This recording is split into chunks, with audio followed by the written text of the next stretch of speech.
Hi hello नमस्कार, कशा आहात सगळे. मी सावरी. माझ्या ब्लॉगमध्ये तुमच्या सर्वांचं परत एकदा खूप खूप स्वागत आहे. आहे ना, वेळ नसल्यामुळे आहे ना, कधी कधी मला मधीच आहे ना, मी एक दिवस गॅप घेऊन व्हिडिओ टाकते आहे. शॉर्ट व्हिडिओ मला काढता येत नाही आता सध्या तरी, पण लाँग व्हिडिओ मी रोज काढायचा प्रयत्न करते आहे. तर मग तुम्हाला कॅप्शनवरून समजलंच असं ना, आज आपण सिंपल अशी मॅगी बनवणार आहोत. आणि खूप दिवसांनी मी मॅगी खाणार आहे, कारण की शेवटी कधी खाल्ली होती ते मला आठवत नाही आहे. तर मग चला बघूया. तर पहिल्यांदा आहे ना, मी वाटाणा आहे ना चांगला तेलामध्ये परतवून घेतला आणि ना तो खूप उडायला लागला. मला वाटलं की ना पटकन तो डोळ्यात वगैरे जातो काय, म्हणून मी त्याच्यामध्ये ना कांदा टोमॅटो पटकन लसूण टाकले आणि तो छान परतवून घेतला. मला वाटतं मी 1 मिनटं वाटाणा चांगला परतला होता, त्यामुळे तो चांगला शिजवून जातो. आता जर मी ते वाटाणा आहे ना उकडला असता ना, तर तो पूर्ण आहे ना असा मॅश झाला असता आणि तो त्याची नीट चव लागली नसती. आणि त्यामुळं मी असं तेलामध्ये परतला आणि त्याच्यामध्ये कांदा टोमॅटो छान असे चॉप करून टाकले आणि लसूण पण टाकला. त्याच्यामध्ये तुम्हाला जर वेगळं काही व्हेजिटेबल्स काही ॲड करायचे असतील तर तुम्ही करू शकता, जसं की गाजर वगैरे किंवा कोबी. आता आहे ना, मम्मीला बाहेर जायचं नव्हतं तरी पण आहे ना, मी तिच्यासमोर भांडणं करून मी तिला मॅगी आणायला लावली आणि तिने ही मॅगी आणली. जाऊ द्या, असो तरी पण मी ह्या मॅगीमध्ये छान अशी मॅगी बनवणार होते, वेगवेगळी त्याच्यामध्ये मसाले वगैरे सगळं टाकून. आता हे चांगले सॉटे झाल्यानंतर आहे ना, ह्याच्यामध्ये मी सगळे आहे ना घरातले पण मसाले थोडेसे टाकणार होते आणि मॅगीमध्ये जे पॅकेटमध्ये जे मसाला येतो तो पण टाकणार होते.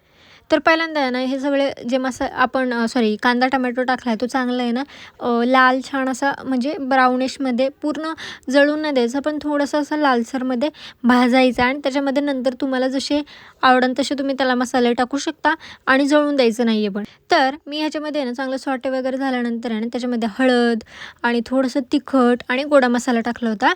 नाही, गोडा मसाला नव्हता टाकला, धना मसाला टाकला होता. तुम्हाला गोडा मसाला टाकायचा असेल तर तुम्ही टाकू शकता. आणि ना ते पण टाकल्यानंतर आहे ना चांगलं सॉटे करायचं. आणि ती आपण मसाले टाकल्यानंतर ते जळू नये म्हणून थोडंसं पाणी मी वरून टाकलं होतं, कारण की मसाले हे लगेच जळू शकतात, त्यामुळे मी त्याच्यामध्ये थोडंसं पाणी टाकलं होतं. आणि ना पाणी टाकल्यामुळे ना कांदा टोमॅटो पण थोडंसं असं बारीक बारीक होतात, चांगले शिजतात अजून. तसे पण ते शिजलेलेच होते तेलामध्ये, पण तरी पण आपण पाण्यामध्ये जास्त शिजतात ते, आणि त्यामुळे मी त्याच्यामध्ये थोडंसं पाणी टाकलं होतं. तोपर्यंत ती मॅगी दिसते, तुम्हाला कोणती मॅगी टाकायची तुम्ही त्यानुसार टाका. आता ही मम्मीने जी मॅगी आणली होती ती एक प्रकारे नूडल्स टाईप काहीतरी होती. तर त्याच्यामध्ये आहे ना मला पूर्ण आहे ना मॅगी जी असते ती पूर्ण अशी डायरेक्ट टाकायला आवडत नाही. काही काहींना नूडल्स असे आवडतात मोठे मोठे, पण मला आहे ना ती पूर्ण मी अशी क्रश करते, अशी बारीक बारीक करते आणि त्यानंतर मी त्याची मॅगी बनवते. आणि मला तसंच आवडतं, कारण की ना ते मोठे मोठे नूडल्स आहे ना मला असं आवडत नाही जास्त. त्यामुळे मी त्याला चांगलं असं क्रश केलं आणि क्रश केल्यानंतर मी हे जे आपण कांदा टोमॅटो परतलेलं आहे त्याच्यामध्ये मी ते टाकलं. ते पण चांगलं सॉटे करून दिलं आणि त्यानंतर मी त्याच्यामध्ये जो शेवटचा आपला मॅगी मसाला पॅकेटमध्ये मिळतो तो पण मी त्यामध्ये टाकला आणि चांगलं सॉटे होऊन दिलं. आणि मग नंतर शेवटी मी त्यामध्ये पूर्ण पाणी टाकलं शिजण्यासाठी मॅगी.